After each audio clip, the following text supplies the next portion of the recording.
Welcome back to my channel. If you're joining me for the first time, thanks for sharing this moment with me. Let's get into this last episode of The Real Housewives of Potomac.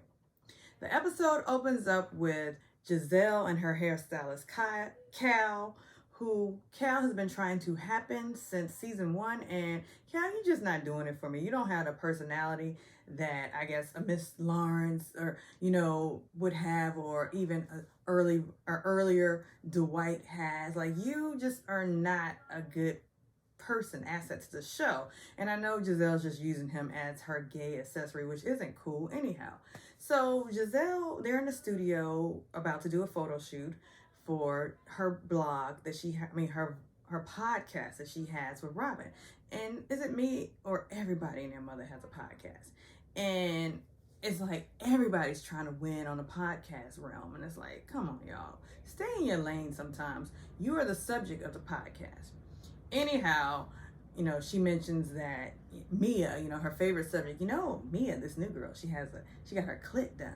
Oh, Cal's like, oh, clutch my pearls. So then, she also mentions Grace. Grace, she failed her learner's permit again. It's like, why are you making Grace the subject, your storyline? It's not interesting, one, and kids fail their driver's permits quite often. So then, Robin rolls in 32 minutes late, because that's the way she does life. She's late for life. So she joins, they mention, talking about Mia and how we need to take Mia out. Let's send her a text message. We need to take her out and get to know her without Karen. So then we move on. We see Michael and Ashley. Michael's opening the door for Ashley. They're having a lunch.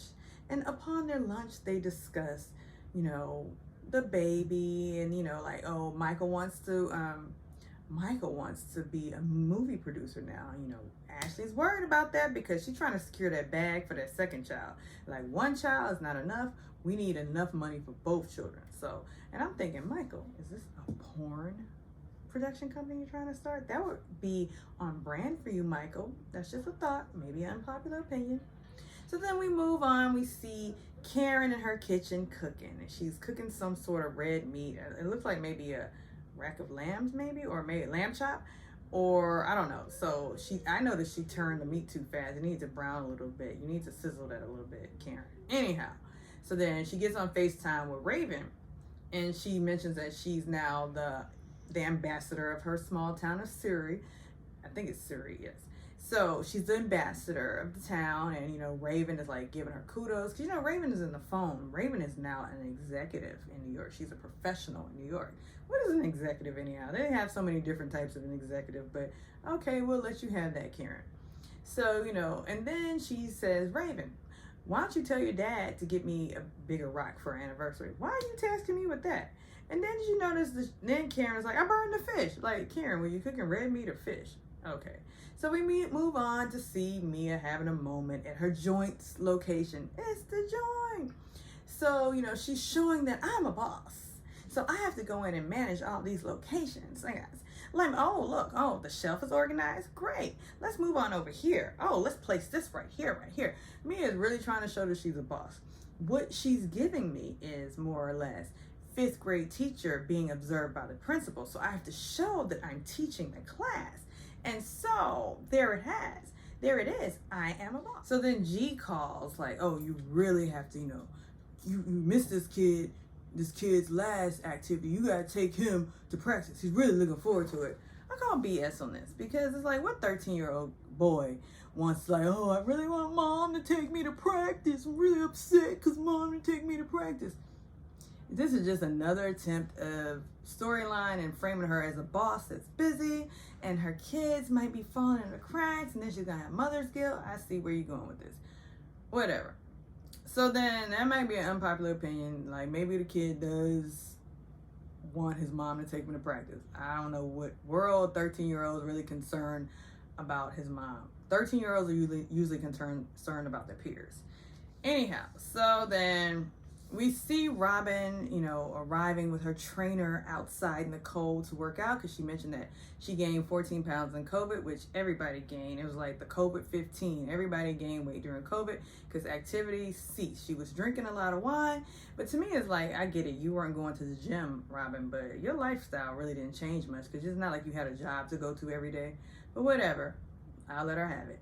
So then Escala joins her in a fur coat. I hope it was a fake fur, because Peter will be all over that. Anyhow, she's working out in a fur coat. Funny thing is, I lived in Chicago, and when it's cold outside, you layer up, but you don't work out in a coat. You just go outside and work out, because that body heat's going to keep you warm eventually. But that's how they were working out. Then Wendy arrives. Oh, I'm arriving with my boobs. Are Wendy's new boobs her new degrees? Like, is she gonna mention her boobs every episode? Because we get it, you have a new body. So then, you know, they work out, and conveniently Candace calls. Hey guys, I'm having a pajama jam. It's sort of a peace out to my old life. So then they mention Robin brings up the exchange she had with Mia via text message, because she and Giselle wanted to get to know Mia, and Mia, she was really taken aback. So then we cut to Mia and Karen arriving at Mia's house. Oh, this is gorgeous. Let's get into it. So, you know, Giselle and Robin sent me an invite, and they said, come without Karen. I was just taken aback. Then they cut back to Robin discussing the text message again. And it's like, you know, this season what they're doing is that whole summer loving happens so fast. Summer loving. They're doing that whole Grease storytelling. Like, one person tells a story, the other person tells a story. We cut back and forth so we get the whole story. Which, I mean, I don't mind it. I think it's kind of cute. I get what they're doing, yeah. So then they're on this group test, and she's saying how she's taking it back, and, you know, Skylar chimes in, yeah, I think it was kind of rude to say without Karen. And so, you know, she said, well, we just want to get to know Mia, you know, in her monotone voice. So then we go away. We come back. Candace is in the studio again. She's recording another song, but it looks as though she has a whole new set of producers. Yeah, she doesn't have the famous Chucky Thompson, who's known for doing the My Life album and Mary J. Blige's album. I'm not sure if it's My Life, but he did a few cuts on that. And Faith Evans' albums. Yeah, she doesn't have this guy anymore. She said it wasn't a good fit. So she's in the studio, and she does this. She sings, must really think I'm playing. Reverse the conversation. And like, Candace, can you like bring it up a bit? Like, must think I'm playing. Reverse the conversation. And she goes, must think I'm really playing. Reverse the conversation. She does it the exact same way, but whatever. And she again, well, you know, it wasn't a good fit. She couldn't get Chucky. Chucky has done some hits. Anyhow, so we cut to Giselle with picking up Grace for her driver's permit test. And the twins get in the car, and they're like, are you nervous, Grace? What are you gonna do? Oh. And Giselle says, I'm nervous as F for this. Oh. So then she said, I'm gonna take her inside, and I'm gonna come back and be with you while she takes the test. So then test goes on. Grace comes back, gets in the car with her mask on. Did you pass? Did you miss one? No. Did you miss two? No. Just 3, 4? You missed 4? And the twins are in the background, kind of like doing what siblings should be doing, is like smirking, like, she laughed, because the twins are like, that would be the ultimate embarrassment to fail. She failed like 3 times. Why is this a storyline? I don't know. So then we arrive. It's time for the Jimmy Jam. So, you know, Candace reminisces about like all the time she had in the house, and they cut to a scene where Dorothy's like, and you over there licking their asses. Like, that was a time to reminisce that moment. Okay, whatever. So then first person arrives is Karen. And Candace gives Karen a glass of Fireball. Take that shot, Karen, because that's the rules of getting into this Jammy Jam. And Karen drinks it. Oh, Karen, you only had this much left. Karen is like, I know my limit, and you will not set me up. You will not set me up. So then Robin arrives second, not last. So Robin's doing better with time. So she comes in with this blue, huge, bedazzled headband. Is this an extension of embellished Robin? because you might want to add that to the roster. I don't think so. That was a joke. I don't think so. So then, Karen tries to engage with Robin, and Robin is not here for that small talk about her wedding. Like, Karen, stop talking to me about my wedding. Oh, and Karen says, she can talk about not having a wedding pandemic. But don't tell me that about that stuff. So then Giselle enters, and her, like, she can't even get bedtime pajamas right. She can't get her nightwear together. She comes in this big heavy Versace-esque robe, like, oh, I got a Versace. But then she's like, oh, the hater's here. And Karen in her confessional says, oh, we all know who the real hater is. She walked through the door in a psychedelic robe, and it's fake.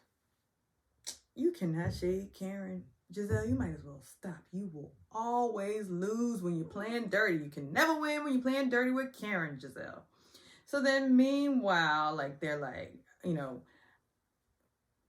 so Wendy arrives, boobs in her mommy makeover, pow, pow, pow, we get it. She's in her, like, La Perla knockoff, or maybe it is La Perla. I don't know, she could probably afford La Perla now. But she's like, pow, pow, pow, look at me, I'm here, I got my new body, my mommy makeover. So then, she arrives, and then they say, well, where's Mia? No, she says, where's Ashley? Karen says, where's Ashley? And Candace's like, I forgot to invite her. They all like, damn, she knows damn well she didn't forget to invite Ashley. She did not want Ashley back in that house, because Ashley was one of the main memories of that house when she pulled a knife. Get out of my house. Get out of here. So she didn't want Ashley in her house. She said, well, Ashley ain't want to be here anyhow. And she was like, Ashley's probably somewhere in labor. Cut to Ashley in labor. I didn't know Candace was psychic. Oh my God, a power that Candace has. Ashley's water has broken, and she's kind of playing the waiting game.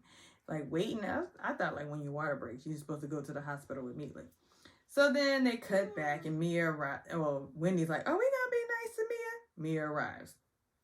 Again, they discussed this text message train where Robin was like, you were so rude. I forgot to mention that. Is that how you talk to people? That's what Robin said in the beginning. Is that how you talk and interact with people? Look at how Robin does Giselle's dirty work. And it's like, here's the thing with Robin. She could have been a fan favorite. She could have been the laid-back homegirl with a few comic relief jokes here and there. But instead, she chose to be Giselle's lapdog. Anyhow, moving right along. So they're like, Mia arrives, and she can't even take off her coat before they get started. About this text message, Mia, that was so rude. She said, well, you will not put stipulations on how I move through life. I sent an invite, and I can invite who I want. But you said without caring, I can invite who I want, which is true. I agree with Giselle in this moment. If I invite you, I will say just you. But she was rude, like, without Karen. So it's blatant. You want that to get back to Karen, and you don't want Karen to come. So they kind of like settle it down a bit. Oh, I admit that I, was talking. I was a little out of pocket. My deliverance. She said her deliverance. What is your delivery, Mia? Your delivery. You're a boss, and you said deliverance was wrong. Anyhow, her deliverance was wrong. So I apologize. So then the ladies start playing instead of beer pong. They're like trying to remix these college games. Beer pong. We're going to play Prosecco pong. And everybody sucked at Prosecco pong. So then Candace says, let's do a Congo line into the living room. So they Congo into the living room. And so they said, we're going to play a game I played in Hot growing up. It's called Never Have I Ever.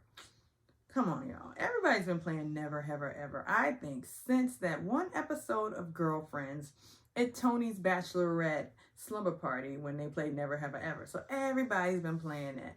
Never Have I Ever. So first up, Giselle. Never have I ever done ecstasy. You haven't done ecstasy, Giselle, so that's not the rules. It's something that you have done, and we're trying to see if everybody else has done it. So everybody else has done it takes a drink. So then Mia says, never have I ever had my clit done. You the only one drinking. So then they said, about your clit being done? She said, well, it was vaginal rejuvenation. Oh, because we're like, how do you get your clit done? Yeah, because really, how do you get your clit done? Like, I've heard about the horrific female mutilation in Africa, which is just every time I even say it, it just makes me cringe. It's just the most heartbreaking thing. They cut out a woman's. Let's not take this to like a low place. Let's just happy talk.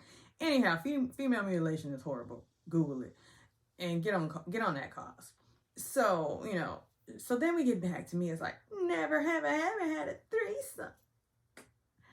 And then, okay, Mia, we get it. You've done it all. You were a stripper. You married an old man. You're his fourth wife. And yeah. So then we cut to Ashley on the way to the hospital. First, Ashley was crying because she's like, oh my God, I'm going to leave Dean for 2 days. I understand the separation, not seeing Dean for 2 days can be traumatic. And also having this baby is traumatic. So Ashley, they're in the car. She and Michael in the car. And we just kind of, and scene. That was it. It was an anticlimactic ending. Did the party just end with them all like playing Never Have I Ever? I don't know. But hit that like and subscribe button. Drop into the comments and tell me what you thought about this episode. And we'll be back till next time.